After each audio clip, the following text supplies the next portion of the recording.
미국의 중간선거 개표 결과 공화당이 4년 만에 하원 다수당이 될 것으로 보입니다. 상원은 여전히 팽팽한 접전을 이어가고 있는데요. 선거 전 여론조사와 달리 민주당이 선전하고 있다는 평가입니다. 워싱턴 연결해서 현재까지 개표 상황 알아보겠습니다. 이경희 특파원. 네, 상원은 민주공화당의 팽팽한 균형이 깨지지 않고 있습니다.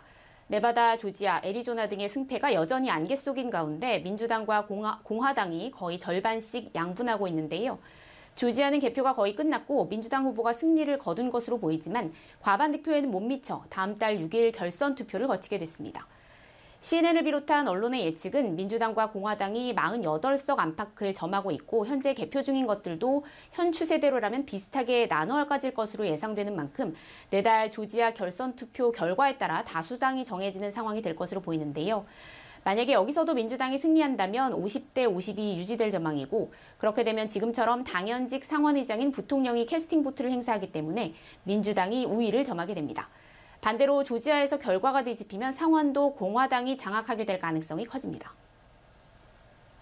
네, 공화당이 하원을 탈환할 것으로 예측이 되고 있는 상황인데 당초의 예상보다는 큰 격차는 아닐 것으로 보이나 봐요.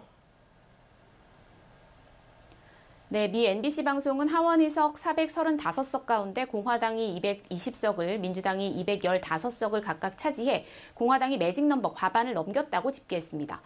아직 개표가 다 끝나진 않았지만 큰 격차로 승리할 것이란 예상과 달리 신승에 그칠 것이란 전망이 나오는데요.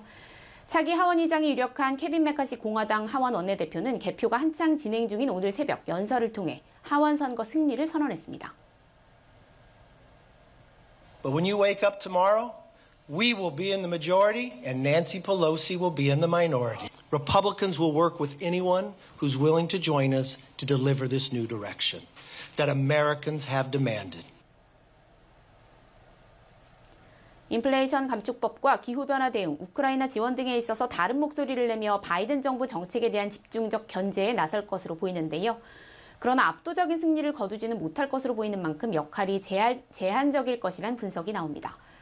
외신은 예상을 뒤집은 민주당의 선전으로 평가하며 여야 간 권력 지형이 절묘하게 양분돼 균형을 맞추게 됐다고 짚었습니다.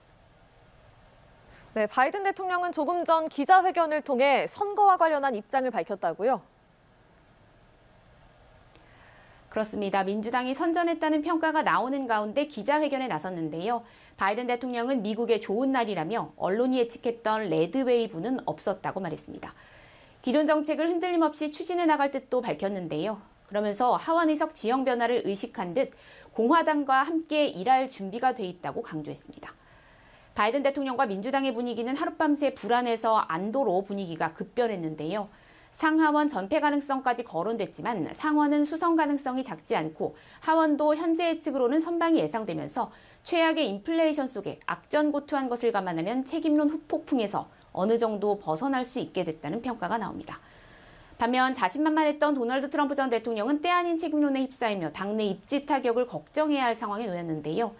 전면 지원에 나섰던 이른바 친트럼프 후보들이 고전을 면치 못했고 반트럼프 후보들이 선전하면서 트럼프 전 대통령이 나선 게 득이 아닌 실이 됐다는 지적이 나오기 때문입니다. 지금까지 워싱턴에서 전해드렸습니다.